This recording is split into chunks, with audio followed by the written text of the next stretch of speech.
The results of the Biot-Savart Law are wonderful for calculating the magnetic field due to wire segments in three-dimensional space. So you want to keep those results in mind as a superposition of some kind of wire configuration. But also useful, especially mathematically, is Ampere's law. In cases of symmetry, we can use Ampere's law instead of the Biot-Savart law. Ampere's law looks like this. The integral of a magnetic field around a closed path designated by ds is proportional to the current enclosed by that path, and the proportionality constant is mu naught, the magnetic permeability of free space. So, in essence, if we were to look at this current here and this current carrying conductor, we know there's a magnetic field going circularly around that current, and if we choose that path, ds, around that current, then B and ds would be in the same direction all the way around that current. All we have to do is integrate that line integral of the magnetic field with every little infinitesimal ds, and that should be proportional to the current that is enclosed within that circle. So it's really a simpler mathematical relationship than, say, dealing with the Biot-Savart law, which had a cross product inside a volume integral. So here we just have a line integral about a closed path is proportional to the current that flows through that closed path. Here's an example. A long straight wire of radius r carries a uniform current I naught that is uniformly distributed through the cross section of this wire.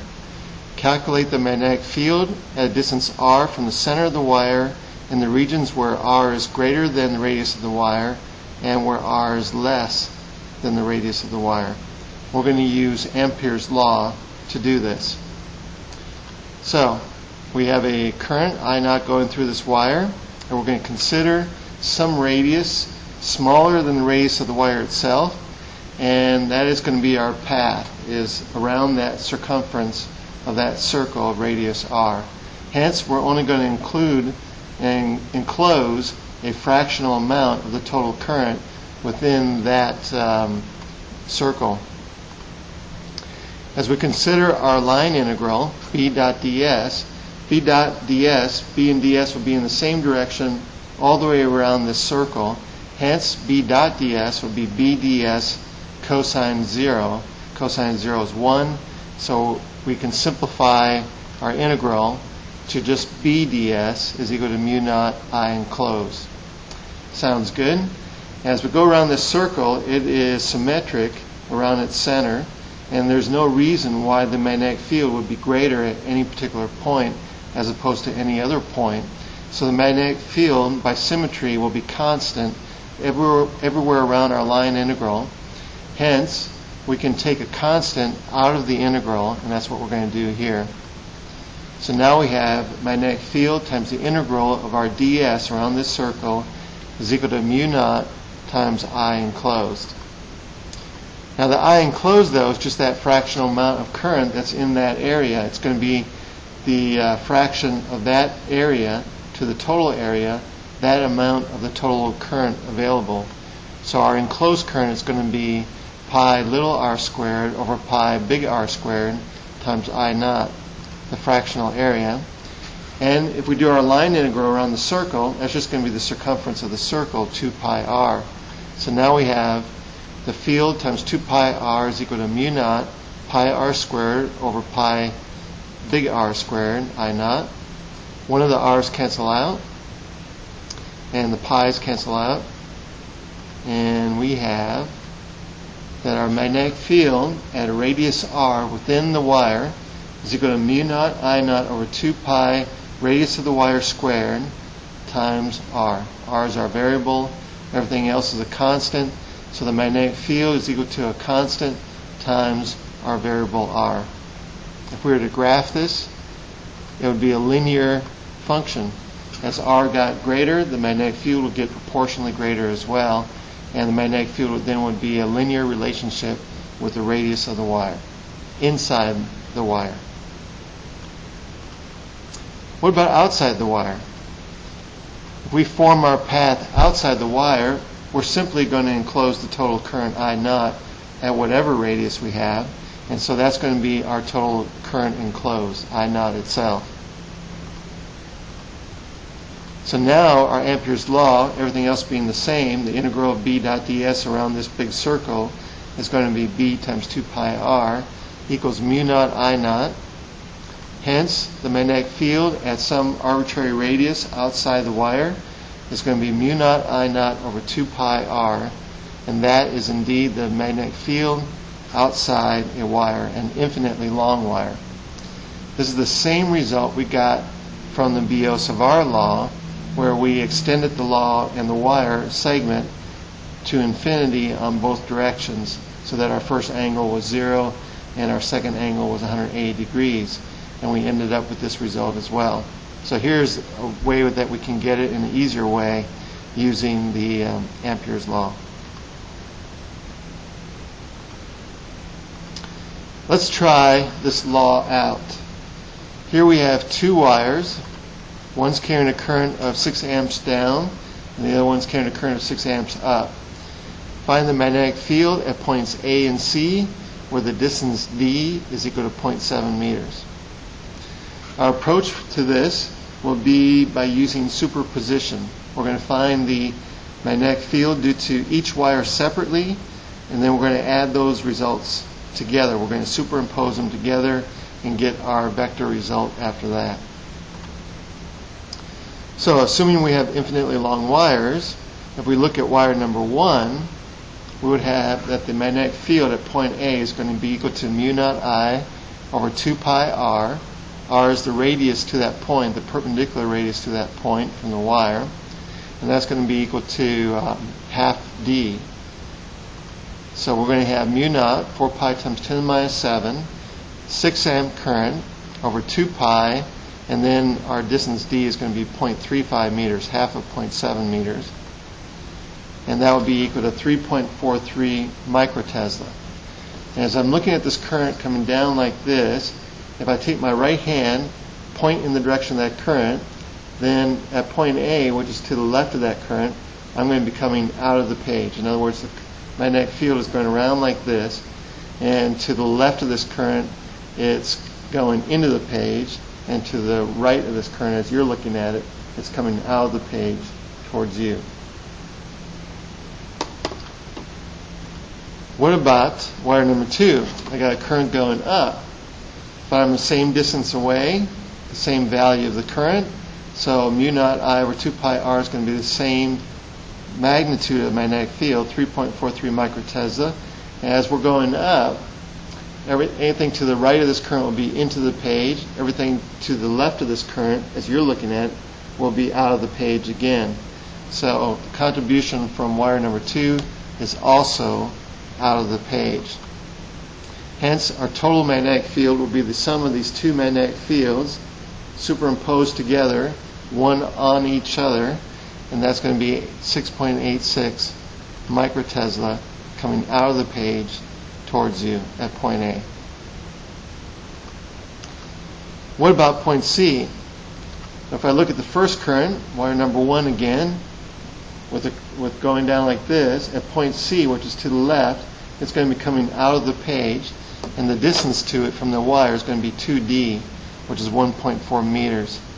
So our magnetic field will be mu naught I over 2 pi r to point C. Mu naught is 4 pi times 10 to the minus 7. Our current was 6 amps over 2 pi, and our total distance to point C is 1.4 meters. So this is 0.857 microtesla out of the page towards you. What about wire number 2? Current's going up, but we're again to the left of that current, and now, due to that current, the magnetic field is going to be going into the page in the opposite direction. And that would be 4 pi times 10 to the minus 7 times 6 amps over 2 pi. We're only 1d away from wire number 2, so that's 0.7 meters. That's a magnitude of the magnetic field of 1.71 microtesla into the page. So at point C, we got two magnetic fields, and they're going in opposite directions. 0.857 microtesla coming out of the page, and 1.71 microtesla going into the page. Which one's going to win?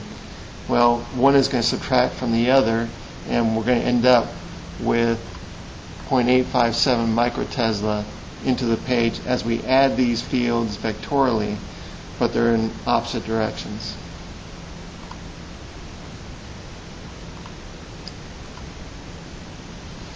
Take a look at this. Let's say we had two current-carrying wires, and they're traveling in the same direction with the current. What's going to happen? Well, there's actually going to be a force between these wires. Why? Because one wire is producing a magnetic field that the other wire is feeling.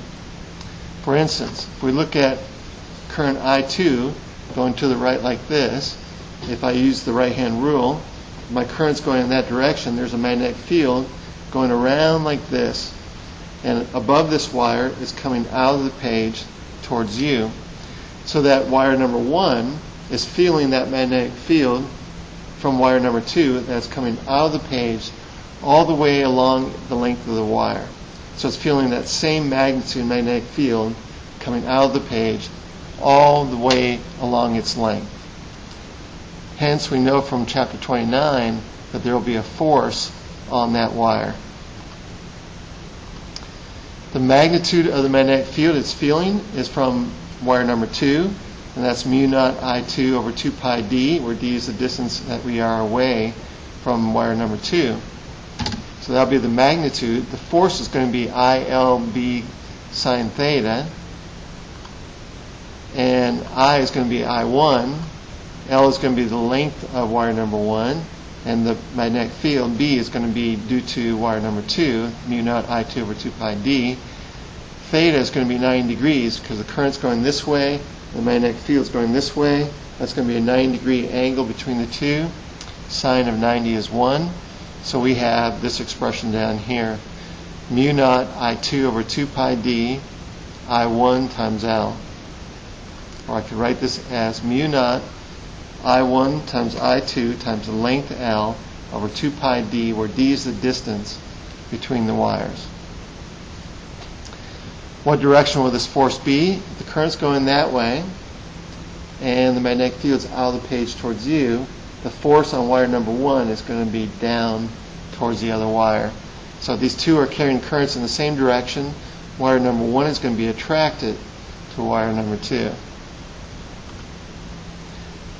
For the same reason, wire number 2, what's going to happen to that?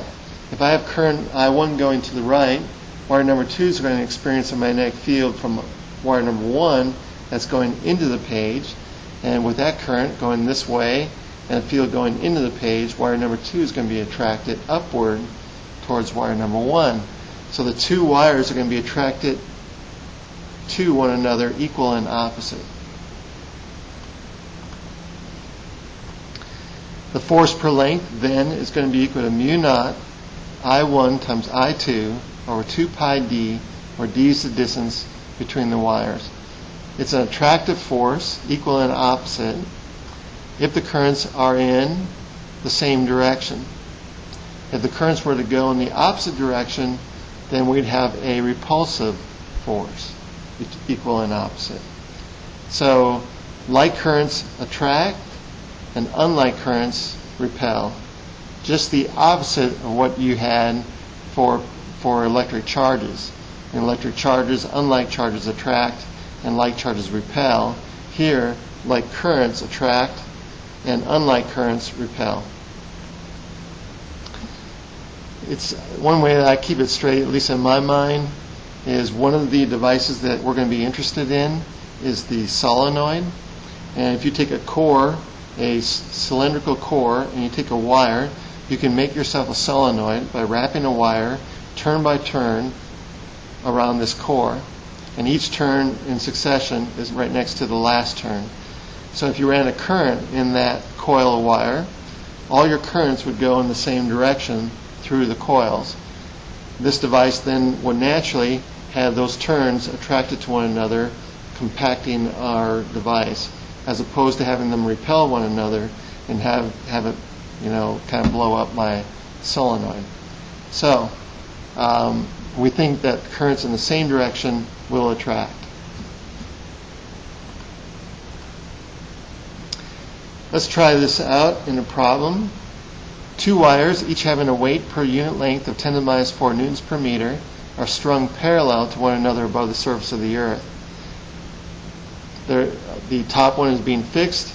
Their distance of separation is 0.1 meters. What must the current be in each of them for the upper wire to levitate the lower wire? So we're going to fix the upper wire, and we're going to put a lower wire that can move, and we want to levitate it against its own weight. So for that to happen, the magnetic force attracting it up should be equal to the gravitational force pulling it down. And that should be per length of the wire. So we would have that force 2 per length is equal to mu naught I1 I2 over 2 pi d. I1 and I2 are the same current I, and that should equal the weight per length of wire number 2 in order to keep it in equilibrium. Putting our numbers in, mu naught is 4 pi times 10 to the minus 7. Our currents are going to be the same, so we're going to have I squared over 2 pi. We are 10 centimeters away, 0.1 meters away, and our weight per length was 10 to the minus 4 newtons per meter.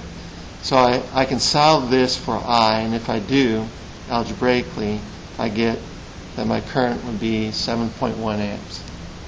So if I ran 7.1 amps in each of these currents, then the lower wire would levitate against its own weight. How about that?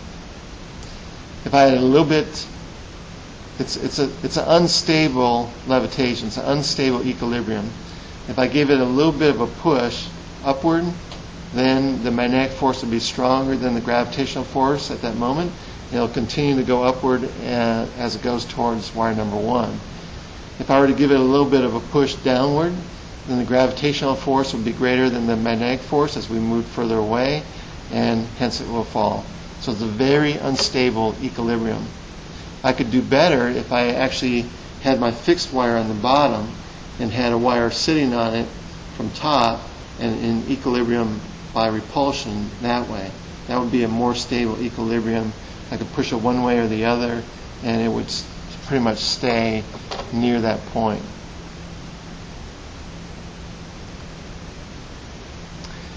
Well, we want to use Ampere's law for more things than just infinitely long wires.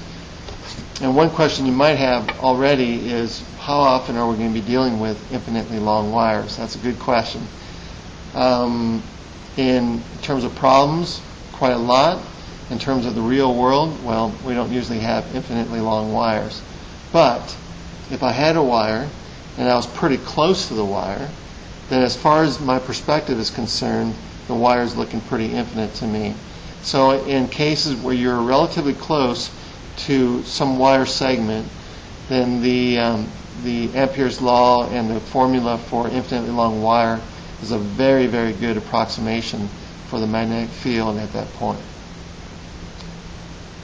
So here's another situation. Consider this. Let's say we have a current loop, and current's going around in this circle. And if you consider a section of this current loop, say this bottom section down here, if I were to use the right-hand rule for that bottom section, pointing my thumb in the direction of the current, then my fingers would indicate a magnetic field coming out of the page towards you above that section. As I start to go around counterclockwise around this circle, I would still be coming out of the page for every little section of current that I'm considering around this loop. So as I go around with the right-hand rule, I'm coming out of the page for every little section. It's got to be a right-hand rule, so it's kind of hard for me to indicate here. Even coming down on this side and coming out of the page towards you. So as I go around this loop, every little section of this loop is going to contribute in the same direction to a magnetic field coming out of the page towards you if I'm going counterclockwise in current around this loop. For the same manner, I could use that other form of the right-hand rule, which we're going to talk about more and more in the future. But for a current loop like this, if I actually curl my fingers in the direction of the current loop, my thumb points in the direction of the magnetic field through the center of this loop. So really the loop intensifies, and I have myself a situation where I have a loop, magnetic field going definitely in one direction, this way, and it's almost like a little magnet. You know, if I think of it, I got a magnet, I got a north pole and a south pole. North pole where the lines are coming out, and then coming in to the south pole. It's a little magnet. This current loop is a magnet, kind of like a bar magnet. If we had a bar magnet with a north and south pole, the magnetic field lines would come out of the north pole and then go into the south pole. In fact, the lines never really end. They form closed loops. So the lines come out of the north pole, come into the south pole, and go through the material as they close the circular loops. So a little current loop is like a little magnet. How about that? And if I were to add loop after loop after loop of current loops, I can intensify that little magnet and make it stronger and stronger proportionally. That's the idea behind a solenoid. Here's an example where we got loop after loop after loop, and we're looking at a cross-sectional area of our construction here, our solenoid, and you have your current coming out of the page towards you on top and into the page away from you on the bottom. The result, though, is a magnetic field going to the right as you're looking at it. The magnetic field in the center of this device, this solenoid, is equal to mu naught, the magnetic permeability of free space, times little n, which is the number of turns per length, times the current that's going through the loop in the solenoid. Mu naught little n I, where little n is the number of turns per length for the solenoid. So how many turns you have per length of the solenoid is little n.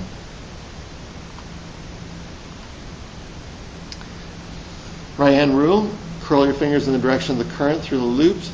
Your thumb points in the direction of the magnetic field through the solenoid. So it's like what you would do for one loop, but now you have many loops, all with currents in the same direction. The magnetic field is in the direction through the center of the solenoid, like that. Here's a proof using Ampere's law. Consider a closed path where one side of this rectangle goes through the center of the solenoid. That's this side right here. And then we have two perpendicular sides that go up. And then I have a fourth side way above that could be arbitrarily far away. It could be infinitely far away.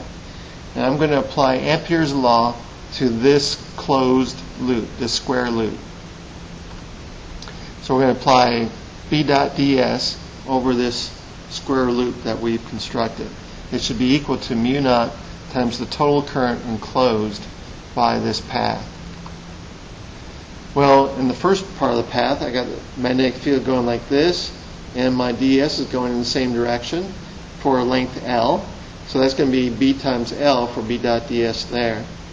But as I'm coming out of the solenoid, the magnetic field is going this way, and my path is going this way as far as my square path is going. There's going to be an angle of 90 degrees there. Cosine of 90 is 0. So this B perpendicular width here is going to be a 0 term. And for that matter, on the other side as well, where the magnetic field is going this way and our ds is going this way, it's going to be a 90-degree angle between them. That's going to be 0. And then for the side on the top, we're arbitrarily as far away as we wish to be, and hence the magnetic field at that location is going to be 0. So even though it might be anti-parallel at that point, giving us a finite dot product, the magnetic field itself is infinitely far away, so that is 0 as well. So 3 of these terms are 0, and we end up with just BL is equal to mu naught times the total current enclosed in our square. That's not just one I, that is Ni, how many I's that we have in all these loops. So we have N of those I's going through our square, and that's why we have our total current enclosed is N times I. So our magnetic field will be equal to mu naught, number of turns, divided by the length of the solenoid, times I, or mu naught little n I. That is the magnetic field through the center of a solenoid, and a very simple proof using Ampere's law. If I did not have free space in the center of the solenoid, instead of mu naught, if I put some kind of material in there that had its own magnetic permeability, then I would replace mu naught with mu, whatever mu was for that material that I put in the center of the solenoid.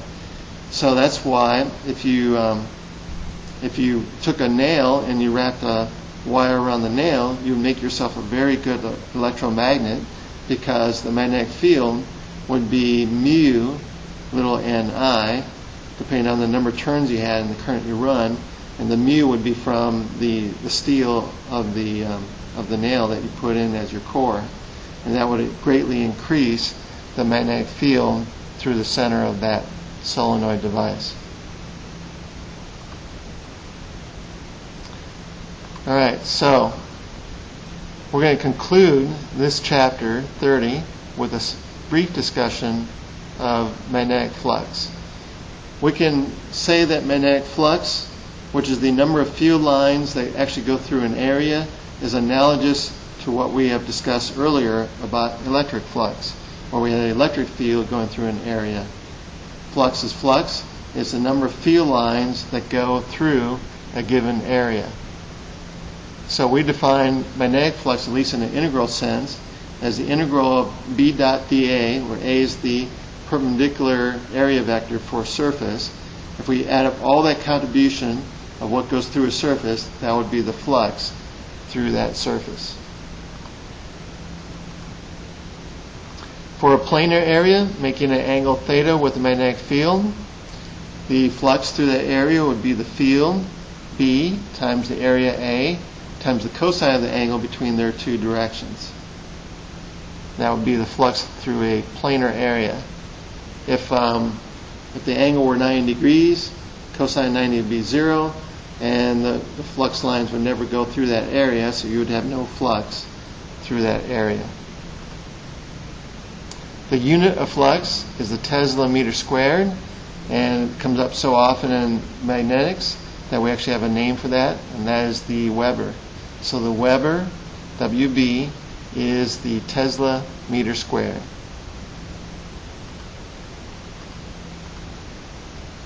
The net magnetic flux through any closed surface is always 0. This is Gauss's law in magnetism. Basically, it's a statement that's saying that there's no such thing that we can find in a macroscopic sense being a magnetic monopole. Because if you had a north pole somewhere, you're always going to have a south pole right there. You can't isolate a north pole by itself or a south pole by itself, because in reality the magnetic flux lines are closed loops. So anytime you have a north pole, you're going to have a south pole right there going in, because it's a closed magnetic loop. So I can't take a closed three-dimensional surface and enclose something where the flux is only coming out, because for everything coming out of that surface there will be flux lines going in.